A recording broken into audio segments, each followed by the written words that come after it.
You can come on in. And they, yes, most definitely. Well, you know, the baby doesn't like it. This is how you watch down a server crash when you're doing a live demo. You know what? I don't think it hurt you. People saw it the other day. They took your word for it. It was fast. Sure. So InvoiceASAP, I think we've heard a lot of complaints, or I've heard a lot of complaints in the hallway, not about you, that this year at Disrupt, the companies have more money behind them. And it's not as scrappy and they're not as early stage. And you are the opposite of that because you are self-funded. We are definitely You are from Startup Alley. There's still some questions with exactly how you got to the main stage and this far. But you weren't on the original roster. I had to write you into my book. I just do what I'm told. No, I don't mean on your end. I mean, I think you have some advocates within TechCrunch. Right.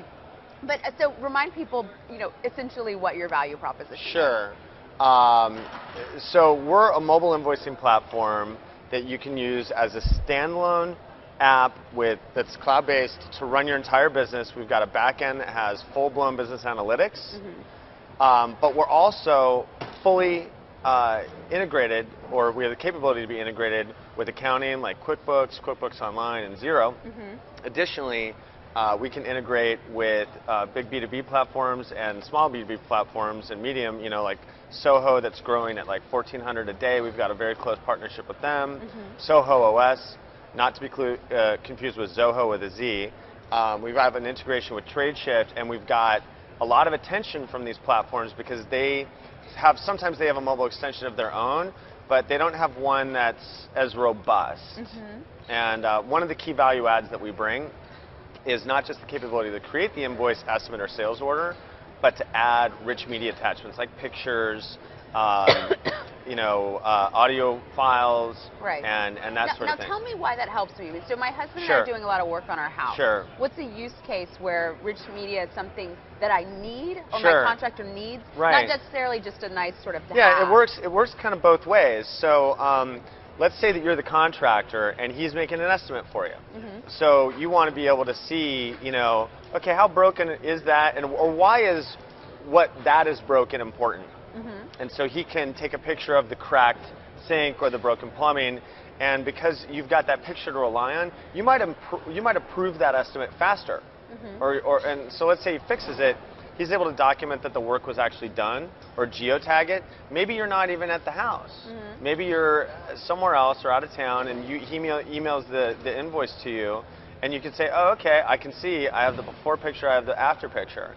Now for the contractor, in this usage case, it also serves as a statement of record.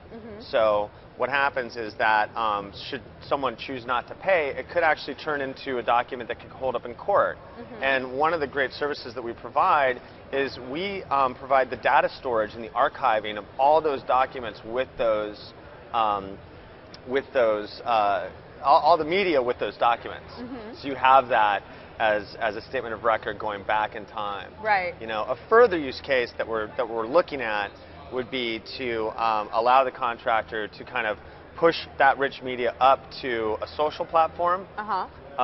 We're imagining, you know, like an Angie's List potentially, or Facebook or whatever. Like, here, look, this is the quality of our work, before, after, you know, and you can show that. So and it does it right. Yeah, I mean, it's interesting. The thing that jumped out at me this time when you were presenting, maybe I just missed it before, is how many go-to-market partnership potentials there are here. Both in sort of, you know, sexy new media world as you're laying out, but also like in just the boring small business accounting software, you know, ERP, financial, Salesforce, which is like, that is still really big, fragmented market with lots of players. But that's a lot lot of opportunity There's to a big opportunity. How do you, do those guys want to work with you? So the way it works out is that's a yes and no question.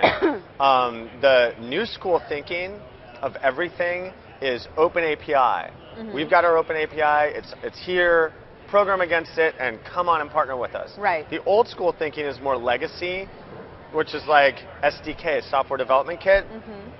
And you know, old legacy systems don't give you a lot of support help, and you have to really figure those out. So as an example, our connector to QuickBooks that actually goes down compatibility to 2002, well, none of that's supported by QuickBooks because they don't have an interest in supporting that. They want you to upgrade, right?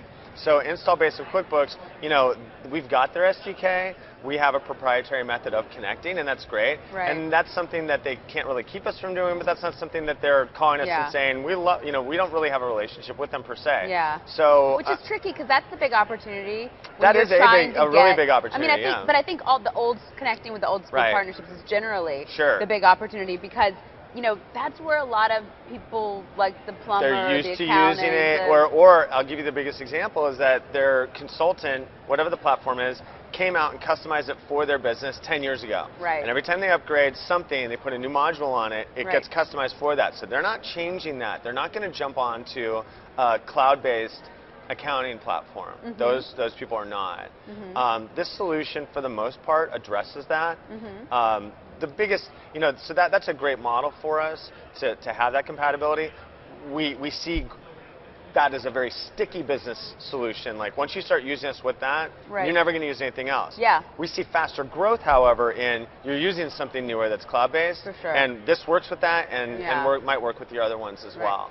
So the big question I've heard everyone asking about you guys in conversations I've had the last few days is, do we need mobile invoices? Right. Is this a need in the market? And Sure. I mean, I've heard this from CEOs who file invoices. Yeah. I mean, what do you say to that? Okay, so I've got a couple really great answers for that. Every day I read about the big bets that people are making on mobile payments. And when I look at that, I say, okay, so if you're taking payments mobily, why aren't you invoicing mobily? So if you're saying that we've got all these great ways to take payments that are like B2C or whatever, so what if you want that to plug into your accounting? What if you know, so it seems a very natural extension to me, okay, for this customer I'm doing a sales receipt, right? Well, for this customer, they're on terms with us, hey, you know what, they're late. Why don't we, I'm going to go out and see them. I'm going to pull the invoice from my accounting software via our cloud engine to the mobile device, and essentially once we get POS up and running, with swipe, slide it and swipe and mark it paid. So if there's an argument that mobile payments are going to succeed, that's the same exact argument that mobile invoicing is going to succeed. And the other thing that I heard that I almost couldn't believe is, will people really type them up and use that? And or do people really have the smartphones that are in those jobs? That's what I was going to ask. It's remarkable that we have a ton of contractors, and I have one that has an iPhone, and I live in San Francisco. Wow. Well, I live in New Orleans, and I don't know anybody that doesn't. And so I see people, you know, the learning curve for typing on these devices. I agree on the everyone's learning curve. Getting used to it. It's the method. So if you have an intuitive user interface like we do, it's really quite easy to use. Yeah. And you know, the genesis of this idea and this concept of this project came from invoicing in general, but also from the surveys that we did to people that were in the industry. Right. The reason we really hit the gas on just doing mobile was because of the distribution partnerships that we have with the cloud-based B2B networks. So here's a typical thing that happens with this and why we get so excited. The typical call goes, hey, we can put your platform in mobile completely, and we get traction almost right away. Right. And so if you have a cloud-based platform with 80 to 300,000 users, and they're like, when is this coming out? Right. Then we know that either they have a request for it and need, they've already established a user case for us. Right. They've got the users. So I'm coming around on you guys. I think you did better today than yesterday. I like the pitch better. Yeah. Okay. I'm coming around. My eyes were a little more clear. I'm coming around. So last question, and I'm asking everyone this, and we've already set the precedent of one person would refuse to answer it. It pisses me off, so don't do that. If you guys were disqualified now, which of the remaining companies do you think should win? Okay, what are the names of all of them again? Okay. Are you serious? Okay, so it's Duat, BillGuard, you guys, Sonar, Get Around, and I know. To me, and I'm a simple guy. Okay, my favorite presentation that I saw from outside of the stage was BillGuard, because I saw that there, and I see that as a really, like, the model has been proven, right? So they're getting in there. Yeah. I don't necessarily see that as completely disruptive per se, but I see it as almost something that will become a standard.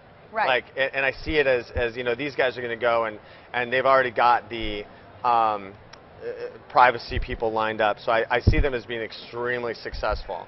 I think GetAround is probably next to us in terms of disruptiveness, the most disruptive. I mean, somebody's done it before. Right. That's the only problem with the disruptiveness I see. It's like, okay, so you're disrupting Zipcar. Right. Like, okay, or you're disrupting Rent-A-Car, but Zipcar really was the pioneer there in disrupting Rent-A-Car. But they're doing on a bigger scale. They're doing on a potentially bigger scale. They already have 20% of Zipcar's revenue. I mean, by doing it peer to peer. Right. So I see them as you know, if we were, according to some sources, almost disqualified last night. So. Wow. I heard a rumor from attendees, literally from attendees, and I emailed these guys last night when they were making these decisions that I heard a rumor, and they emailed me back, "Where'd you hear it from?" And I was like, "From attendees on Twitter." You know, basically, I barely use these social services.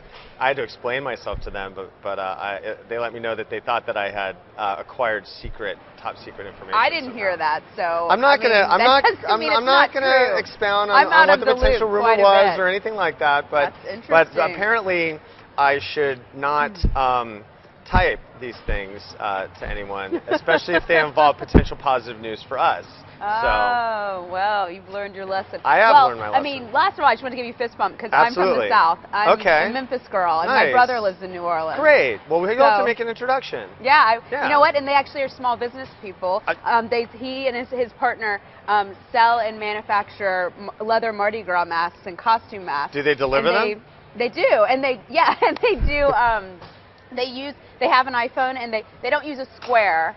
They use Intuit's payment system. I've told him to use I'm sure we can change that too. He's used Yola to build his website. Like, he just basically comes to me for every Web 2.0 app. I'll set them up on an extended beta test for you if you'd like, and you know. Well, you know, no favors for a reporter or anything. Right. Okay. Well, then I'll shorten the testing period. They can have the full. They can have the annual plan. Do you need a big Mardi Gras mask or anything? Possibly. I could probably use one. It depends what kind of demo I'm going to be giving. Right. Well, thank you so much, and congratulations. Thank you. It is good to see a bootstrapped outside Silicon Valley We're really guys pleased. We had a great experience. We made so many great connections. We met so many great people. The staff of TechCrunch has been great, and we've just really enjoyed the experience. Cool. Well, we are going to get rid of you, and we're going to bring in Sonar. I'm out of here. Okay. Oh, yeah. You have too many things. Everyone has done that for 3